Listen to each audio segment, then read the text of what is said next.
आप सबको राधे राधे। आज हम सब यहाँ एक कहानी पढ़ेंगे जिसका शीर्षक है माँ की आखिरी प्रतीक्षा। उत्तर प्रदेश के एक छोटे से गांव में सरस्वती नाम की एक विधवा माँ रहती थी। उसका एक ही बेटा था जिसका नाम था रोहन, और रोहन इसकी पूरी दुनिया थी। पति की मृत्यु के बाद सरस्वती ने अपनी सारी खुशियां अपने बेटे के नाम कर दी। उसका घर मिट्टी का था और छत टपकती थी। बरसात में पानी टपकता था, लेकिन सरस्वती हर रात बेटे के बिस्तर पर बाल्टी रख देती ताकि उसका बेटा भीग न जाए। वह खुद आधी रोटी खाकर सो जाती, लेकिन बेटे को कभी भूखा नहीं सोने देती। रोहन बचपन में बहुत मासूम था। हर शाम जब उसकी माँ खेतों से मजदूरी करके लौटती तो वह दौड़कर उसकी गोद में चढ़ जाता। एक दिन रोहन ने देखा कि माँ के पैरों में पहनी चप्पल पूरी तरह टूट चुकी है। उसने मासूमियत से पूछा, माँ, आपके पैर में दर्द नहीं होता? उसकी माँ मुस्कुराई, नहीं बेटा, माँ को दर्द नहीं होता। लेकिन सच्चाई यह थी कि उसके पैरों में कई छाले पड़ चुके थे।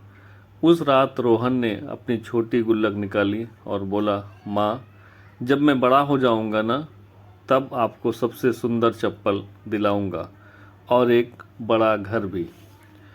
माँ की आंखें भर आईं। उसने अपने बेटे को सीने से लगा लिया।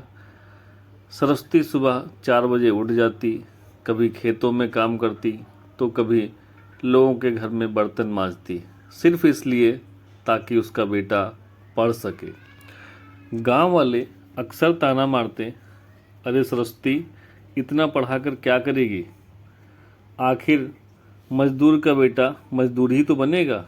लेकिन सरस्वती को अपने बेटे पर पूरा भरोसा था।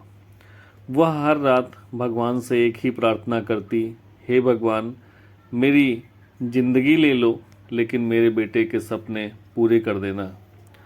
समय बीतता गया। रोहन पढ़ाई में बहुत तेज निकला। उसे शहर के बड़े कॉलेज में दाखिला मिल गया। पूरा गांव खुश था, लेकिन सरस्वती के दिल में खुशी के साथ एक डर भी था कि अब मेरा बेटा मुझसे दूर चला जाएगा।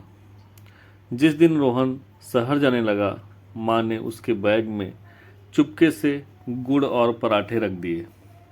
बस स्टैंड पर माँ ने कांपती आवाज़ में कहा, बेटा, खाना समय से खा लेना और ज़्यादा रात तक मत जागना। रोहन मुस्कुराया, अरे माँ, आप कितनी चिंता करती हो? इसका कहने से साथ ही बस चल पड़ी। माँ तब तक हाथ हिलाती रही जब तक बस आंखों से ओझल नहीं हो गई। उस दिन पहली बार उसका आंगन खाली लगा। शहर जाकर रोहन की ज़िंदगी बदल गई। अब उसके नए दोस्त, नई दुनिया। धीरे धीरे उसे गांव की सादगी और माँ की देहाती बातें पुरानी लगने लगी। माँ रोज़ फ़ोन करती और पूछती, बेटा खाना खाया? और रोहन जल्दी में जवाब देता, हाँ माँ, मैं आपको बाद में फ़ोन करता हूँ। कभी कभी तो वह फ़ोन उठाना भी बंद कर देता। लेकिन उसकी माँ हर दिन पड़ोसियों से कहती, मेरा बेटा बहुत बड़ा आदमी बनेगा। उसकी आंखों में गर्व था। अब सरस्वती बूढ़ी हो चुकी थी, आंखें कमज़ोर हो गई थी, चलने में भी तकलीफ़ होती थी, लेकिन हर शाम वो घर के बाहर चौखट पर बैठ जाती और सड़क की तरफ देखती रहती। उसे लगता कि शायद आज मेरा बेटा आएगा। गांव वाले कहते, काकी, अंदर चलो, ठंड बढ़ रही है। लेकिन वह मुस्कुराकर कहती, बस थोड़ा और बैठने दो, शायद रोहन आने वाला होगा। दीपावली आने वाली थी। सरस्वती ने बेटे को फ़ोन किया, बेटा, इस बार घर आ जाओ ना, बहुत मन कर रहा है तुझे देखने का। रोहन ऑफिस में व्यस्त था। उसने झुंझलाकर कहा, माँ, हर बार आना ज़रूरी है क्या? मुझे बहुत काम है। कुछ पल के लिए चुप्पी छा गई। फिर माँ ने धीरे से कहा, ठीक है बेटा, अपना ध्यान रखना। उस रात उसकी माँ बहुत रोई, लेकिन अगले दिन फिर मुस्कुराने लगी, क्योंकि माँ कभी अपने बच्चों से नाराज़ नहीं होती। कुछ दिनों बाद रोहन के पास गांव से फ़ोन आया, बेटा, तुम्हारी माँ की तबीयत बहुत ख़राब है। रोहन ने सोचा कि अभी एक ज़रूरी मीटिंग है, बाद में माँ से मिलने चला जाऊंगा। लेकिन अगले ही दिन फिर से गांव से फ़ोन आता है और रोहन से कहता है, बेटा, अब तुम्हारी माँ इस दुनिया में नहीं रही। यह सुनते ही रोहन के पैरों तले ज़मीन खिसक गई। वह तुरंत गांव पहुंचा। घर के बाहर भीड़ लगी थी। आंगन में सफ़ेद चादर बिछी थी और उस पर माँ शांत पड़ी थी।